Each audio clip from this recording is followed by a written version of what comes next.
बिस्मिल्लाहिर्रहमानिर्रहीम। एक बार फिर आपको खुश आमदेद कहते हैं यारवा न्यूज़ की खुसूसी बजट नशरियात में, जहाँ पे हमारा मकसद ये है कि आपको आसान सहल अंदाज में लेकिन बता सकें कि ये हुकूमत क्या समझती है कि उसने ये वाला जो मुआशी साल है, फाइनेंशियल ईयर है, ये कैसा गुजारा है और ये हुकूमत क्या इरादे रखती है अगले मुआशी साल के लिए।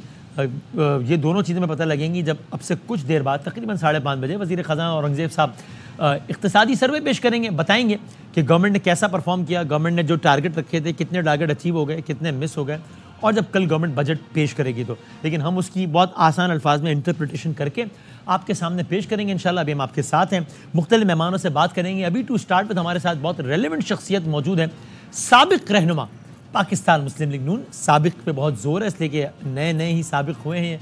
जनाब मोहम्मद ज़ुबैर साहब हमारे साथ हैं कुछ लम्हात के लिए। और ज़ुबैर साहब बहुत रेलिवेंट ऑफ कोर्स इसलिए हैं कि पिछली गवर्नमेंट ने अक्सर जो बड़े मुआशी फ़ैसले लिए उसमें या तो उसका हिस्सा रहे हैं या फिर करीब से देखा है, तो बहुत इनका इंपॉर्टेंट होगा इनपुट इस पर। ज़ुबैर साहब अस्सलाम वालेकुम।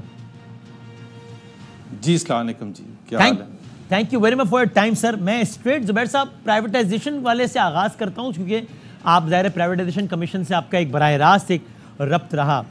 ये तो अमेजिंग है ना, ये पिछले अभी ये माली साल जो ख़त्म हो रहा है, तकरीबन गवर्नमेंट ने एस्टिमेट किया था कि प्राइवेटाइजेशन प्रोसीड से लेंगे तकरीबन 96 बिलियन रुपीस और मिला तकरीबन 1.25 अरब रुपया, यानी कि 1.03% ऑफ द टारगेट। ये तो अनबिलीवेबल ही है। अब ये जो माली साल आ रहा है, आपके ख्याल में इसमें प्राइवेटाइजेशन प्रोसीड से गवर्नमेंट कुछ अच्छी रकम हासिल कर सकेगी या फिर वो सियासत की नज़र हो जाएगा मामला?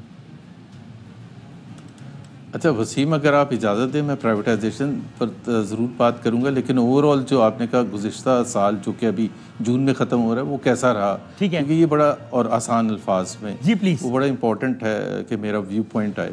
देखें, आसान तरीका दुनिया में मौजूद है देखने का कि मईशत अच्छी रही, ठीक थी, बहुत अच्छी थी। वो मैक्रो इकनॉमिक इंडिकेटर्स होते हैं जिसको कंपैरिजन भी किया जा सकता है पिछले एतबार से या दुनिया के दूसरे ममालिक से। वो बिल्कुल एक इक्वेट कर सकते हैं, आप भारत से भी कर सकते हैं, आप बांग्लादेश से भी, आप पिछले एतबार से भी। सो अगर पिछला एक साल जो कि ये अब जून में ख़त्म होगा, इसमें अगर आप इकनॉमिक इंडिकेटर्स देख लें जितने भी हैं, 95% तो मैं कह सकता हूँ। जिस तरह टैक्स टू जीडीपी रेशो है जिससे आपकी टैक्स की इफ़ेक्टिवनेस पता चलती है, उसको ले लें। आप इन्वेस्टमेंट टू जीडीपी रेशो देख लें जो कि 50 साल में कम तरीन सतह पर है, बावजूद इसके कि बातें जितनी हमने इन्वेस्टमेंट के हवाले से सुनी थी आपको पता है। हाँ। जो जीडीपी ग्रोथ है जो ओवरऑल इकॉनमी को रिफ्लेक्ट करता है वो पिछले साल तो नेगेटिव था, इस साल 2.3% तकरीबन आएगा, यानी कि 2.5% से भी कम। जो आपकी पॉपुलेशन ग्रोथ है उससे भी कम है। इसी तरह से अगर आप कर्ज़ों में इजाफा देखें तो उसकी जो बदहाली है वो ज़्यादा ही हुई है। स्टेट कर्ज़े बढ़ते चले गए हैं और इस वक्त तकरीबन 67,000 बिलियन इस वक्त कर्ज़ों की जो है। और आपको याद होगा कि जब हमने लिया था 2 साल पहले तो उस वक्त क्या था, तो बेतहा इजाफा हुआ। उसकी वजह से जो है आपके जो इंटरेस्ट है या मार्कअप पेमेंट्स है वो इतनी ज़्यादा हो गई हैं। उसकी एक वजह तो पॉलिसी रेट है जो कि इतनी ज़्यादा हाई रखा गया, जिसकी वजह से इकोनॉमिक एक्टिविटी भी कम हुई।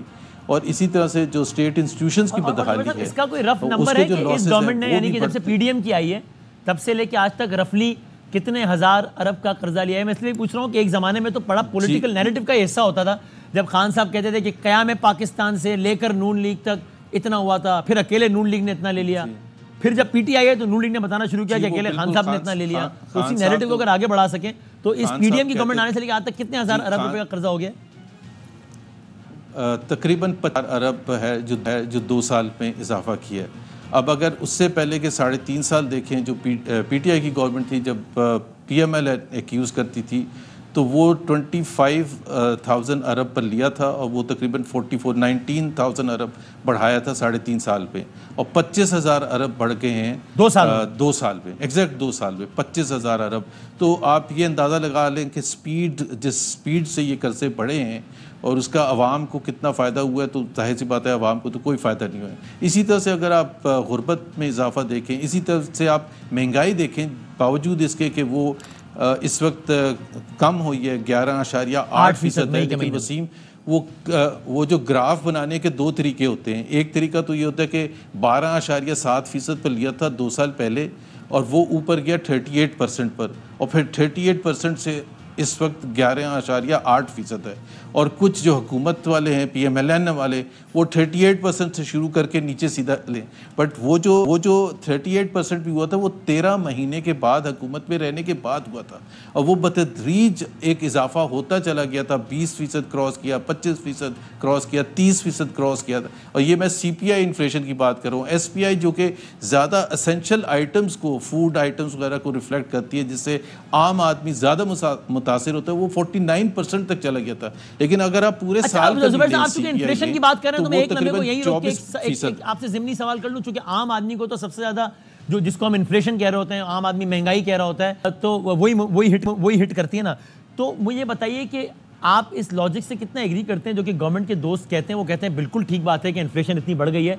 एक तो ये कि देखिए हमें थोड़ा सा टाइम मिला है तो हमने कंट्रोल कर लिया है, जिसकी वजह से 11.8% पर आ गई है मई के महीने में, जो कि पिछले 30 माह का कम तरीन है, जिसकी वजह से डिस्काउंट रेट भी कम हुआ है और वो सारा कुछ।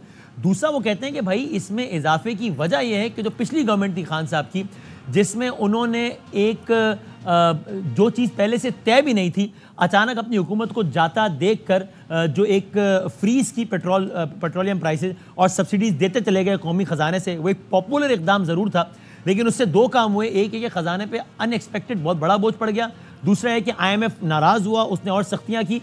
ये फैक्टर्स दोनों मिल गए जिसकी वजह से महंगाई ज़्यादा बढ़ी। ये आपको इस आर्गुमेंट में कितना दम लगता है? इसमें थोड़ी हद तक शॉर्ट टर्म में तो ये कह सकते थे, क्योंकि फरवरी की जो एंड था 2022 जब खान साहब की हुकूमत थी, तो वो जो आपने कहा ना फ्रीज़ करने का फ़ैसला किया गया बिजली की कीमत में भी और पेट्रोल की कीमत में भी, तो उससे ज़ाहिर है आपके खसारा बढ़ा। वो आपको लगता है गलत फैसला था, सियासी फैसला था?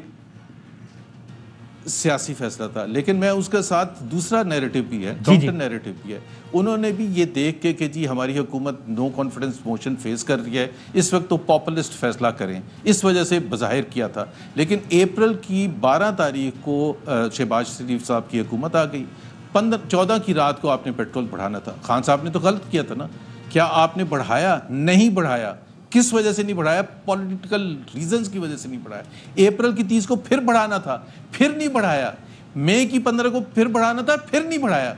तो जो टोटल आपने सब्सिडी 1.5 महीने में ऐड की, वो उससे ज्यादा थी, क्योंकि इंटरनेशनल ऑयल प्राइसेस। लेकिन फिर 8-10 हफ्तों के बाद तो बढ़ाया ना, फिर ऐसा बढ़ाया कि एक रात में 18, फिर अगले 15 दिन में 25, ठक बढ़ाते ही चले गए ना। फिर नहीं, 30% पूरी नहीं बढ़ाया था, फिर 30% बढ़ाया था। लेकिन वसीम, सितंबर के बिगिनिंग में IMF 2022 में IMF वापस आ चुका था, सख्त फैसले हो चुके थे। उसके बाद आप महंगाई, अब बाय द वे मैं आपको बता देता हूँ, मार्च 26 2022 को हमने महंगाई मुकाव मार्च किया था लाहौर से इस्लामाबाद, जिसमें मरियम नवाज भी थी, मोहम्मद जुबैर भी थे, हमजा शहबाज भी थे, दानियल अजीज़ थे, मुसद्दिक मलिक थे, मरियम औरंगजेब। महंगाई मुकाव मार्च जब 12.7% था, तो उसके बाद जब ऊपर जाना, हम तो ये कह रहे थे कि हम कम करेंगे। शहबाज शरीफ साहब ने आते ही ये कहा था 6 महीने में हम। तो अच्छा, मुझे एक मासूमाना सवाल कर लेने दें, फिर आगे ही बढ़ाएं। उस महंगाई, चूंकि बजट से भी ताल्लुक है और सियासत मईशत का वैसे भी एक दूसरे से बड़ा गहरा ताल्लुक है, उस महंगाई मुकाव मार्च के दौरान, चूंकि मार्च का टाइटल ही ये था, जो जितनी दफा वो मार्च डिस्कस हो रहा होगा उतनी दफा महंगाई डिस्कस हो रही है। अज्यूमिंग कभी किसी ने मासूमाना सवाल किया लीडरशिप में से किसी ने, मरियम बीबी ने, किसी ने, कि भाईजान अगर हम आ ही गए तो महंगाई मुक जाएगी कि नहीं मुकेगी? आपसे, मिफ्ता साहब से किसी ने सवाल किया? बिकॉज इकोनॉमी के ब्रेन्स तो आप लोग थे ना उस वक्त। जी, मैंने जैसे ही हम कंटेनर पर चढ़े थे लाहौर में, मॉडल टाउन वो जो हमारा हेडक्वार्टर है, उसके बाद मैंने कहा कि वैसे ये बहुत ही पुअर आइडिया है। तो मरियम ने भी मेरे से पूछा कि क्यों पुअर आइडिया है। मैंने कहा हम क्यों इस चीज़ पर फोकस कर रहे हैं, क्योंकि महंगाई तो हम नहीं कंट्रोल कर सकेंगे, आने के बाद बढ़ेगी। तो शी सेड नहीं, हम तो जहाँ छोड़ के गए थे 4% पर, हम तो कम कर देते हैं, हमारे पास तो बड़े ज़बरदस्त लोग हैं, वो कम कर देंगे। मिफ्ता उस वक्त थे नहीं, मिफ्ता ने ज्वाइन किया था जेलम से, और मैंने जेलम में जाके फिर मरियम के सामने पूछा था मिफ्ता से कि मिफ्ता आप बताएं कि आपके नज़दीक महंगाई कम होगी अभी आने वाले हफ्तों महीनों में या ज़्यादा होगी? तो उसने बड़े फ्रैंकली, जैसे वो कहते हैं, उसने कहा कि मेरा ख्याल है ज़्यादा होगी।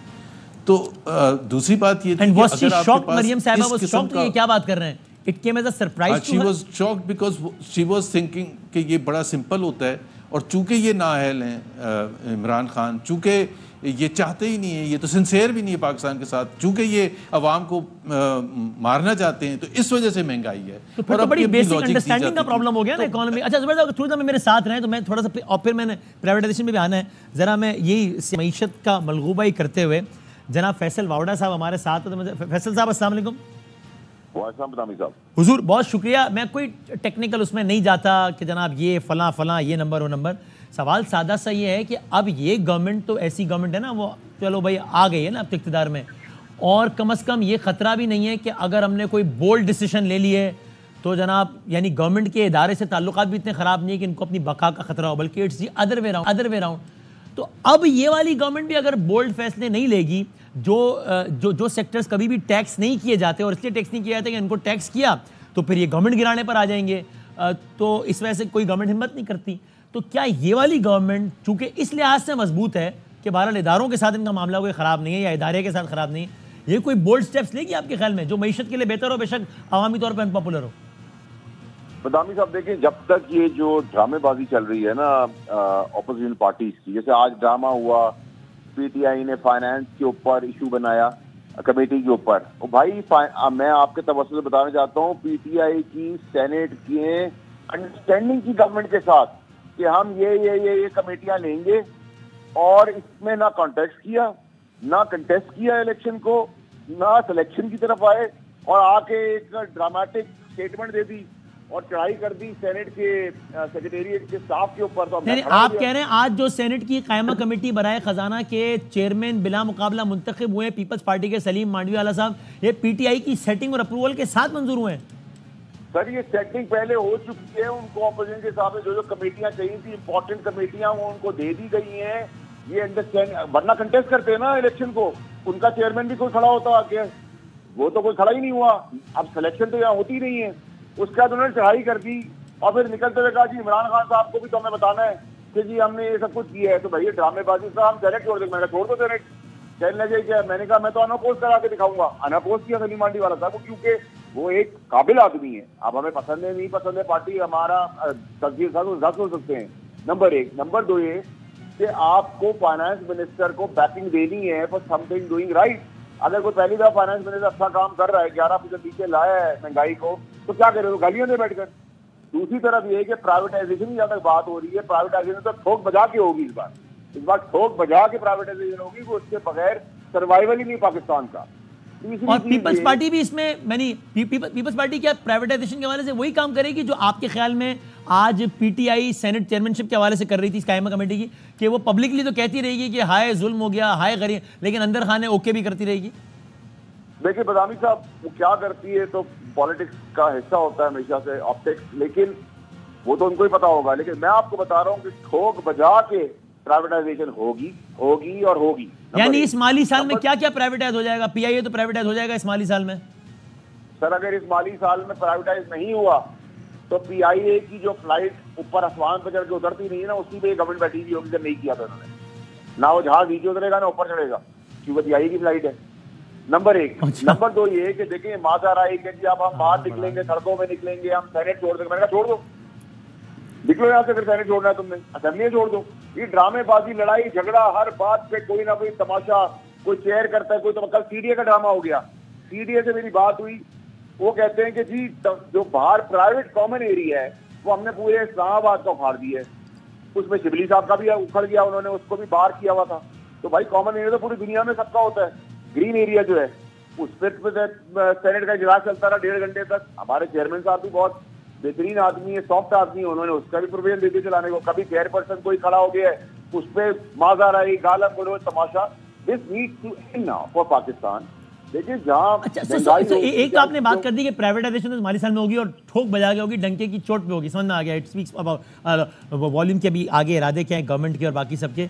और वो सेक्टर्स, वो कुछ सेक्टर्स जो कि कभी टैक्स होते ही नहीं है, इसलिए कि हर गवर्नमेंट को खतरा होता है कि उनके अपने ही पार्लियामान में बैठे कुछ साथी इस पर नाराज हो जाएंगे और गवर्नमेंट की बका को खतरा हो जाएगा।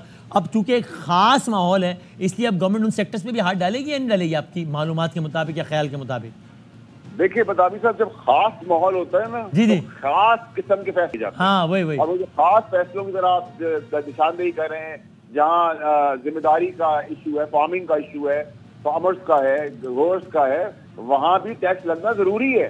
कोई पाकिस्तान के आईन और कानून से बालातर नहीं है, नहीं है, नहीं है।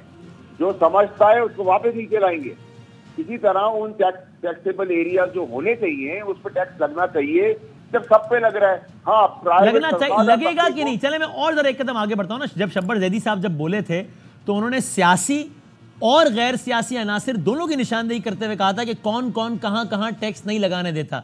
इस दफा वो सियासी और गैर सियासी तमाम शोबे आ जाएंगे, बल्कि जो गैर सियासी कुव्वत है वो खुद गवर्नमेंट को कहेगी कि हाँ भाई आप लगाएं, बेशक हमारे लोग या हम भी इसकी जद में आ रहे हैं, कोई बात नहीं, आप लगाएं, ताकि मुल्क को। एक तो ना आप अटक अटक के बात कर रहे हैं सर, मासूमाना तरीके से बात कर रहे हैं ना, एस्टैब्लिशमेंट की बात कर रहे हैं। हाँ, छोटा आदमी हो ना सर, मैं कमजोर आदमी हो ना, जरा मेरी मजबूरियां समझे ना, जरा आप बड़े आदमी, आप बात कर सकते हैं खुल के। टैक्स लगाओ, वो भी कहेंगे, उनको भी खड़ा होना पड़ेगा, बिल्कुल खड़ा होना पड़ेगा, वो भी टैक्स के लिए बढ़ेंगे।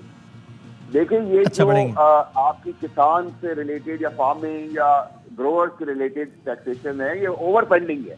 अब इसमें अगर हमारे लैंडलॉर्ड दोस्त जो हैं वो अगर असेंबलियों में बैठे हुए हैं, इसका मतलब है सर लैंडलॉर्ड तो हम भी हैं, हम भी शहर की जमीन रखते हैं, हम गाँव की नहीं रखते। तो अगर सब भी आ रहे हैं, बहुत से सबको उठाना है, बताने का क्या हम आपकी तनख्वाह पे काटते रहे हर टैक्स, या एक आम जो नौकरी पेशा आदमी उसके ऊपर टैक्स लगाते रहिए, पॉसिबल नहीं है। एक्सपर्ट तो अब जल्द बैठे हैं जुबैर साहब, लेकिन प्रॉब्लम ये है कि सबको अपना फैसिलिटेशन, अपना पार्ट प्ले करना पड़ेगा। उसके अंदर कोई गुंजाइश अब नहीं है। अच्छा, अगर मेरे साथ 2 लम्हे कोई साथ रहे, चूंकि जुबैर साहब बैठे तो मैं उनकी मौजूदगी, आपकी मौजूदगी में उनसे पूछना चाहता हूं, फिर आपसे एक सवाल करके आपकी जहमत तमाम कर देंगे कि जुबैर साहब, वो जाहिर है वाउडा साहब जब कोई बात कहा ना खास माहौल है, और वाउडा साहब जब बात करते हैं तो we have reasons to believe कि ये वाकई होने जा रहा है। अब अगर वो कह रहे हैं कि प्राइवेटाइजेशन तो होने लगी है इस साल टिका के, तो फिर अगेन यू सी के मईशत के लिए एक अच्छा साइन है कि प्राइवेटाइजेशन प्रोसीड्स भी कुछ आएंगी, और जो कुछ सफ़ेद हाथी हमारे गले पड़े रहते हैं और जिनका पेट ही भरते रहते हैं हम हज़ारों अरब डाल के हर माली साल में, उससे जान छूटेगी। एक अच्छा साइन है जुबैर साहब। वसीम, सबसे पहले तो मैं ये कहना चाहता हूँ कि हम जब आगे की बात करते हैं तो हम बहुत अच्छी अच्छी बातें करते हैं। हाँ। ख़ास माहौल तो पिछले साल नहीं था। पिछले साल क्या था? पिछले साल मईशत बड़ी ज़बरदस्त थी, इसलिए हमें सख्त फैसले नहीं करने। खास मौसम में पिछले साल तो फिर भी इलेक्शन होना था, इफ्स एंड बट्स, अब तो हो गया ना, और आ गया ना, नहीं, और अब एक पेज भी हो गया ना। जून 2022 में तो नहीं होना था ना। जून 2022 मैं कहने का मतलब है कि इन्वेस्टमेंट पर बात करना, फोकस करना शुरू हो गया था, और आज जब हम 1 साल के बाद देखते हैं तो लोएस्ट इन्वेस्टमेंट रेशियो है 50 साल में। टैक्स की बात की थी तो टैक्स तो बहुत ज़रूरी हर वक्त होता था ना पिछले साल। इस वक्त जो है तकरीबन लोएस्ट है in our history, 8.5% tax to GDP ratio. ये तो आज की रियलिटी है। दूसरी बात, जहाँ तक प्राइवेटाइजेशन की आपने बात की है, प्राइवेटाइजेशन पीआईए तो मेरा ख्याल है तकरीबन होने जा रहा है, अगले 2 महीने से 3 महीने में हो जाएगा, जो मेरा अपना अंदाज़ा है। लेकिन ये ठोक के बिल्कुल भी नहीं होगी प्राइवेटाइजेशन, क्योंकि वो कोई एडमिनिस्ट्रेटिव फैसला नहीं होता, उसका एक प्रोसेस होता है, और वो फैसला जो होता है वो एक्टिव लिस्ट में डाला जाता है, फिर फाइनेंशियल एडवाइजर्स अपॉइंट किए जाते हैं, फिर वो ड्यू डिलिजेंस प्रोसेस रन करते हैं, फिर उसकी मार्केटेबिलिटी करते हैं। इस वक्त हुकूमत का जो मुझे नज़र आता है कि वो कंफ्यूज है। फॉर एग्जांपल डिस्ट्रीब्यूशन कंपनीज जो हैं 9, वो कभी एक वज़ीर ये कहता है, डिप्टी प्राइम मिनिस्टर साहब ये कहते हैं कि उसकी हम रीस्ट्रक्चरिंग करेंगे, या कोई कहता है कि जी हम उसके सिर्फ बोर्ड्स तब्दील कर देंगे। और अगर मैं सिर्फ ये बता दूं कि बोर्ड्स जो थे आज से 2 साल पहले लगाए थे, और इस बेसिस पर लगाए थे कि ये जो लॉसेस हैं उसको कंट्रोल करेंगे। पिछले 1 साल में 575 बिलियन रुपए के लॉसेस हुए, तो गवर्नमेंट ने कहा कि ये 8 डिस्ट्रीब्यूशन कंपनीज के हम बोर्ड्स को फायर करेंगे और उसकी जगह नए बोर्ड लगाएंगे। तो कोई अकाउंटेबिलिटी भी तो होनी चाहिए, आगे का अच्छा दिलासा देने से पहले कि भाई ये भी तो आप ही ने लगाए थे। आपको चाहिए एक उम्र असर होने तक, सही है। फैसल साहब, आखिरी सवाल आपसे, फाइनेंस बिल की मंजूरी में तो कोई मसला नहीं होगा ना? Numbers are concern, Peoples Party वगैरह, चूंकि अभी वो पीपल्स पार्टी मतलब उनके लोग टेलीविजन पर आकर कह रहे हैं, शर्मिला बीबी ने कहा हमारे शो में, ओ जी हमें तो एतमाद में ही नहीं ले गया, हमें तो पता ही नहीं क्या हो रहा है। कल खुर्शीद शाह साहब ने भी बयान दाग दिया था। वो तो कोई चैलेंज है ना, वो तो हो ही जाएगा ना। बदामी साहब, 2 चीजें आखिर में। हाँ, ठोक बजा के डंके की चोट पे फाइनेंस बिल पास होगा। अच्छा, ठोक बजा के डंके की चोट पे प्राइवेटाइजेशन होगी, उसकी जो मैनेजमेंट है या प्रोसीजर है वो जुबैर साहब बता रहे। डंके की चोट से मेरा मतलब ये ठोक बजा के होगी होगी होगी। हाँ। जहाँ तक इन्वेस्टमेंट की बात करें in terms of government, I totally agree what Zubair sahab is saying, but क्योंकि SIFC है और उसको chief of army staff run कर रहे हैं, और उसकी पुष्ट पे खड़े हैं और उन्हीं को देख के लोग भरोसा कर रहे हैं। तो इस फाइनेंशियल ईयर से अगले फाइनेंशियल ईयर में हम वो भी देखेंगे। और अभी हमने कर्जों के डॉलर्स भी फॉर्चुनेट और अनफॉर्चुनेट, लेकिन किसकी मदद से हुआ, लेकिन हो गए, पेमेंट्स हो गई, तो which is a good sign for Pakistan. If I like the government, I don't like the government, मुझे पसंद हो ना पसंद हो, लेकिन जो इक़दामात हुए हैं